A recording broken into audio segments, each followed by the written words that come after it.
What's up fams, Anis here from allclouded, and today we've got another battery safety video. So in our previous video we looked at how we charge our internally powered devices, and I'll put a link down in the description below if you did miss it. And today of course we're looking at how we charge our externally powered mods. So I've got two examples here today. I've got one that runs a single 18650, that's this Fire 80 watt, just runs a single 18650 in that. And another device is this RX, very common, a lot of people have them. This runs 3 18650s. So you've just picked yourself up a new mod, you've got brand new batteries in it, you're using, you're vaping away, you're reading through the manual, and you see that this little port at the front is for firmware updates and it's for charging. Now it's common knowledge in the vape community that these ports at the front aren't any good for charging, even though they do charge. Yes, they will. If you plug it in to a charger, it will charge, but in order to look after your batteries, we highly recommend that you don't use these ports, even though it can work. So the big question then is, why shouldn't we use these as a charge port? Well, first we have to look at our batteries. Now, a big thing with our batteries when looking after them and keeping them in good condition physically is also marrying them. So what do we mean by marrying them? It's a very simple term that we use when you get a pair of batteries. If you run a dual battery mod, you simply buy the two, you put them together. You can rather rewrap them, you can label them, figure out your own type of system on what works for you best. But the moral of the story is we try to keep them together. So if we have a 3 battery mod like this, what I want to make sure is that the 3 batteries that are inside that run it, they go together. They power the mod together. I don't take the extra one that's in there and take the 2 batteries and put them in another mod. It's unmarrying them, and I want to make sure that I charge them together. I'm only using them in this device or another 3 battery device. Same principle with your 2 battery mods. If you've got a 2 battery mod, don't pull one out and put it in a single battery mod, because then you're unmarrying them. And the whole reason for this is, just imagine that they're like tires on your car. So you've got the 2 batteries, you've taken one out, you put it in a single battery mod, you're just running its length through that. And if it's like tires, it's like imbalancing the tread on the tire, and it's eventually, once they get remarried together, it's gonna drop the one that's got a higher charge a whole lot faster. So all batteries have some type of rule of thumb on how many charges they can be recharged. I'm not too sure on what it is. It might be 1,000 or something like that. Don't quote me, but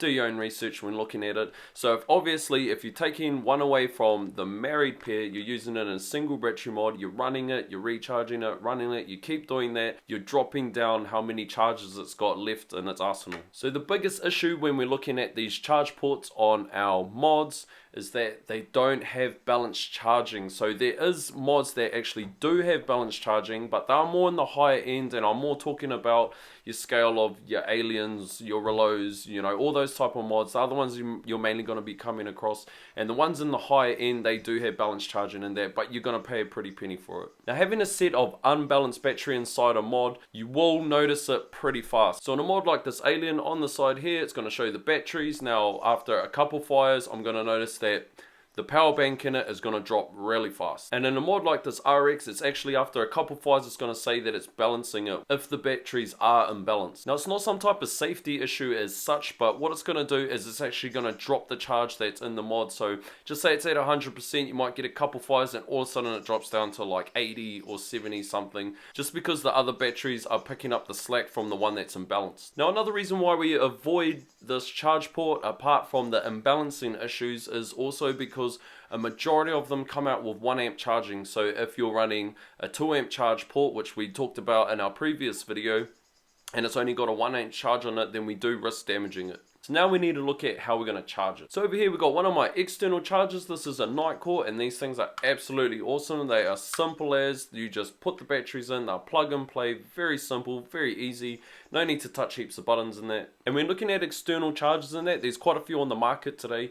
Now some of them will have options where you can increase or decrease the amount of amps you charge at. Now if you do pick yourself one up that does have the option to increase the amount of amps and charging it, then just stick to 1 amps. Don't go any higher, because you do actually risk damaging the batteries. Now the great thing about these external chargers is I see a lot of 2700 devices coming out, and this will accommodate all of them. They also normally have a bit of a list, or they have it on the box on which ones they are compatible with, but you will find that most of your mods will be 18650, but I do see a lot of 2700 mods are going to start hitting the market, so keep your eyes out for that. But almost all of your external battery chargers will actually come with this type of system, so you're good to go. Once you get it, you're going to be sweet. So is there any safety issues with these? So a few things to look at when you pick yourself up at external chargers is these springs in here. They're quite strong because they do have to maintain the connection connection. So just watch out that when you put the battery in, you don't go like that, because I actually have put a dent in one of my batteries. So just be aware of that. Now another thing to look at with these external chargers is charging your batteries overnight unattended. Now on myself personally, I made a decision that I won't leave my batteries on the charger overnight. I mean, I did when I first started vaping and I first started using it, and I've all the confidence in the world that it's not going to shut down, but I don't want to take any risks, and that's just something that you have to decide yourself. Now I'm not saying that you absolutely can't charge them unattended.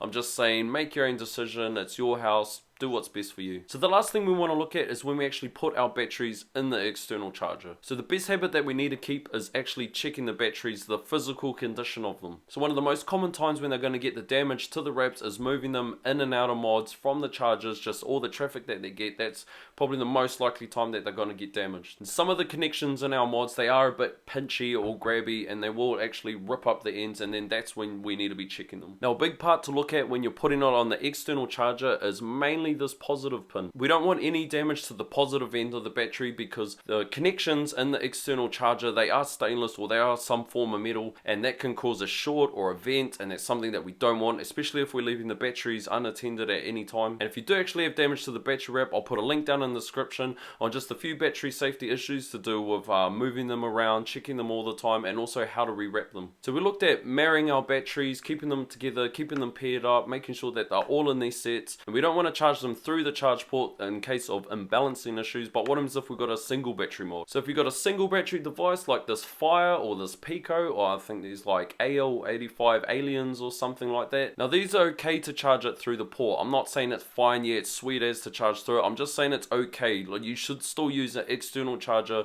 The only thing with these single battery mods is that you don't run into these issues of charging it and it gets imbalanced and all that type of thing. But then the whole reason is if you got one battery in here, it's charging, it's not going to imbalance, but what are you going to do when it's flat? So you still should probably pick up one of these anyway, because you still need a stock of batteries on you. And there might be some type of issue with vaping on it with pass-through. Pass-through meaning that you can still vape on it while it's charging. You know, I'm not really too sure on all the devices out there. You'd actually have to check through, go onto the manufacturer's websites, look through the user's guides if that's something that you want to do, but you should still probably pick yourself up a 4-bay charger. They're highly ideal to pay a little bit more money and get the 4-bay charger, but you can also get 2 battery or single cell chargers.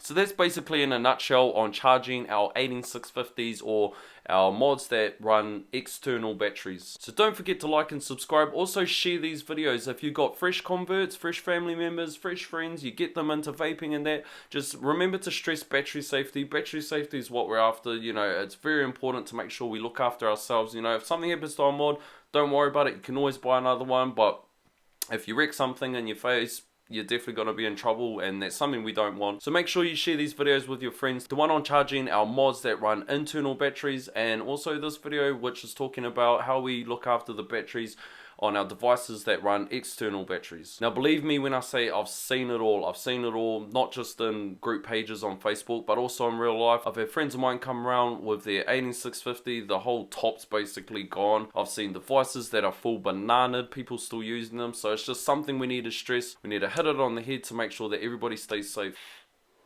So look after those that you convert, look after yourselves, and keep it cloudy, fam.